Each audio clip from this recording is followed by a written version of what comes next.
Çağımız zaten stres çağı. Herkes çok ciddi şekilde çeşitli stres ögeleriyle karşı karşıya geliyor.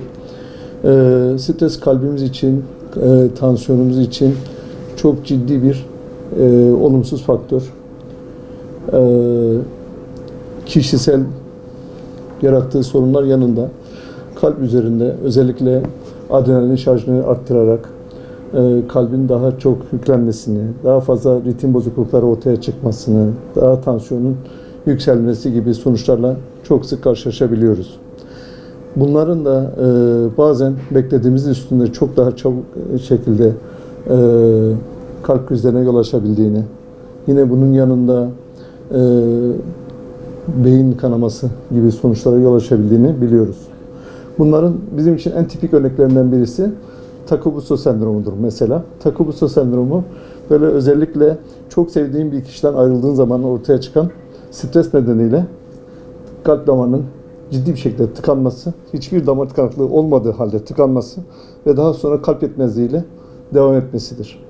Yani özellikle sevdiği kişiden ayrılan kişilerde bu hastalık görülebilmektedir. Bir 5 dakika 14 Eylül 26.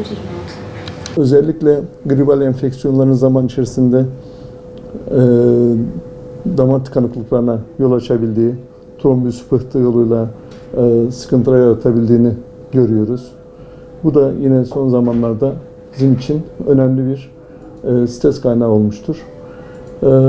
Bunun yanında özellikle COVID sonrası yapılan aşıların kalp hastalıklarını arttırdığı, gençlerde daha fazla sorunlara yol açtığı söylenmektedir.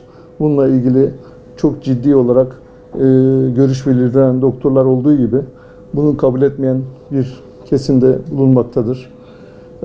Biz genelde bunların hepsinin, benim kendi şahsi görüşüm, bunların hepsi tamamen COVID'e bağlanamaz ama önemli bir kısmının da COVID'e bağlı olabileceğini düşünüyorum. Yine bunlar yanında özellikle ritim bozukluklarından çok hasta kaybettiğimizi düşünüyorum.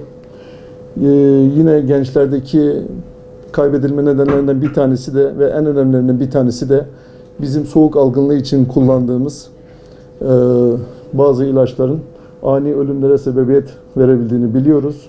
Ve bu konuda özellikle soğuk algınlığı ilaçlarının çok gereksiz ve hatta cahilce kullanıldığını biliyoruz. Bir soğuk algınlığı ilacı deyip geçmeyelim. Bunlar çok ciddi ritim bozukluğu yapabiliyor. Çok ciddi ani ölümlere kadar giden sonuçlar yaratabiliyor.